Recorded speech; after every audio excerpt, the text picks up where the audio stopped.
Il y a une date qui revient pas mal, là, dans certains cercles énergétiques, le 8 août. On en parle comme d'une journée vraiment charnière, un portail puissant, qui pourrait même redéfinir un peu notre parcours personnel. Aujourd'hui, on va explorer des idées assez, comment dire, intrigantes qui circulent. Elles suggèrent une approche très spécifique pour cette journée, la solitude. Mais la solitude absolue. Pourquoi ce besoin d'isolement? Et qu'est-ce qu'on risquerait si on ignorait cet appel au calme? Regardons ça de plus près. Oui, l'idée principale, en gros, c'est que ce 8 août, que certains appellent le portail de la porte du lion, ce serait comme un moment de recalibrage énergétique très personnel. Et dans cette logique, la simple présence de quelqu'un d'autre, même si la personne est super bienveillante, hein. Même bienveillante. Oui, même.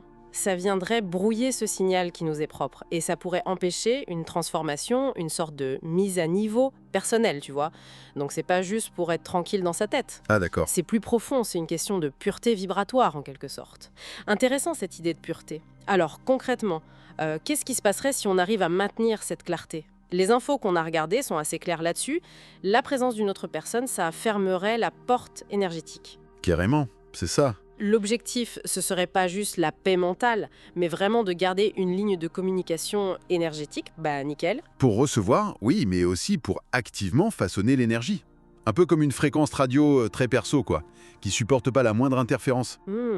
Et ce qui est fascinant, c'est que ça va plus loin que l'idée de juste recevoir passivement des trucs, genre des messages, des dons. L'idée avancée, c'est qu'en étant seul ce jour-là, on deviendrait comme l'œil du cyclone. L'œil du cyclone. Oui, en étant parfaitement stable, calme, on stabiliserait activement les courants énergétiques autour de nous. Notre présence tranquille rayonnerait la paix. Un peu comme un diapason pour l'énergie collective, tu vois. Ah oui, je vois. Alors qu'à l'inverse, être dans la foule, ça casserait cette émission harmonieuse. On passerait donc de récepteur à émetteur d'équilibre. C'est assez fort comme idée. Oui, c'est une perspective différente. Et comment ça se traduit plus personnellement? Il y a un aspect qui m'a marqué. L'idée de parler, de dire ses intentions à voix haute, mais seul chez soi. Ah oui, ça c'est intéressant. L'espace de la maison agirait comme une caisse de résonance, en quelque sorte. Ça amplifierait la vibration des mots, jusqu'à ce qu'ils commencent à s'inscrire dans le réel. La même chose dite en public serait diluée, perdue dans le bruit ambiant. Chez soi, la voix deviendrait l'oie, mais dehors, juste un murmure. Exactement. Mais alors, question pratique. Si on est obligé d'interagir, si on croise des gens, justement c'est un point qui est abordé. Si les interactions semblent bizarres, un peu décalées, s'il y a comme une incompréhension mutuelle, eh bien l'idée c'est de ne pas voir ça comme un problème. Ah. Non, plutôt comme une confirmation. Ça voudrait dire qu'on est bien branché sur cette fréquence spéciale du portail, une fréquence qui, à ce moment-là, n'est pas accessible aux autres. Donc c'est pas un échec de communication. D'accord. C'est la validation qu'on est bien connecté intérieurement. L'important ce jour-là, ce serait d'être en phase avec soi, pas forcément avec les autres. Et cette connexion, apparemment, elle peut déclencher des choses assez intenses. Oui, absolument. Les descriptions parlent de sensations possibles de chaleur, forte chaleur même, d'agitation, d'émotions à fleur de peau. Ils appellent ça le feu solaire. Et ce serait pas juste un inconfort passager, mais une vraie activation. Une énergie qui viendrait brûler les anciennes couches qui nous limitent, les peurs, les doutes. La solitude permettrait à ce feu, en quelque sorte, de nous forger sans être dérangé. Et c'est lié à une idée de verrouillage de l'ego. Explique un peu ça, le verrouillage de l'ego. L'idée, c'est que le portail viserait à désactiver les masques sociaux, les rôles qu'on joue, les faux semblants. Et la solitude garantirait que cette opération énergétique soit nette, propre, sans l'interférence des énergies et des égos des autres. Je vois. Une sorte de chirurgie énergétique sans perturbation extérieure. Et en même temps, il y aurait autre chose qui se passe. Le champ énergétique personnel serait hyper amplifié, comme un aimant super puissant. Ah oui. Oui, et le truc, c'est qu'il attirerait tout sans faire le tri. Le positif, bien sûr, l'inspiration, les synchronicités, des opportunités, mais aussi le négatif potentiel. D'accord. Genre... Des personnes ou des énergies décrites comme vampirisantes, manipulatrices, ou juste des influences un peu lourdes, perturbatrices.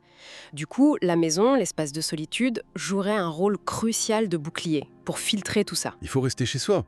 En gros, c'est ce qui est fortement suggéré, oui. Et un autre point important, les connexions qu'on établirait ce jour-là, bonnes ou mauvaises, elles auraient tendance à s'ancrer très fort, très durablement. D'accord, donc prudence.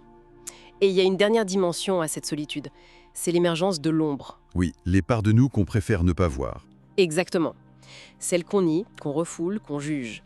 La solitude créerait l'espace pour que tout ça remonte à la surface. Et le portail amplifierait ce processus. Mais pas de façon agressive, si j'ai bien compris. Non, c'est présenté plutôt comme une opportunité de récupérer des morceaux de soi qu'on a laissés en chemin. Des parts qui seraient nécessaires pour avancer de façon plus entière, plus intègre. La solitude serait la scène sécurisée où ces aspects pourraient enfin s'exprimer, pour être réintégrés ou libérés. Donc, si on essaye de résumer un peu toutes ces idées, la solitude intentionnelle le 8 août, elle est décrite comme vraiment essentielle pour une recalibration profonde, pour purifier l'ego au sens des masques et des rôles et s'aligner plus justement avec sa propre voix. Et il y aurait un signe que ça a marché. Oui, le calme particulier, parfois même une sensation de vide, mais un vide paisible le lendemain. Ce serait le signe que le processus a bien eu lieu, que l'ancien bruit de fond énergétique a disparu. Le message qui ressort finalement, il est assez puissant. Ce n'est pas une solitude subie, triste, mais plutôt une sorte de confinement sacré, tu vois. Un moment protégé où une version de nous peut se transformer, laisser l'ancien derrière pour accueillir le nouveau. Une vraie mue intérieure en fait. Tout à fait, et ça nous laisse avec une question, une réflexion pour aller plus loin. Si on accepte cette prémisse, même juste comme hypothèse, qu'une seule journée de solitude puisse permettre une telle clarification, alors on peut se demander quelles sont les interférences plus subtiles, quel est ce bruit de fond constant de notre environnement social, médiatique, nos habitudes, qui pourrait influencer notre perception, nos choix, tous les autres jours de l'année, sans qu'on en ait vraiment conscience.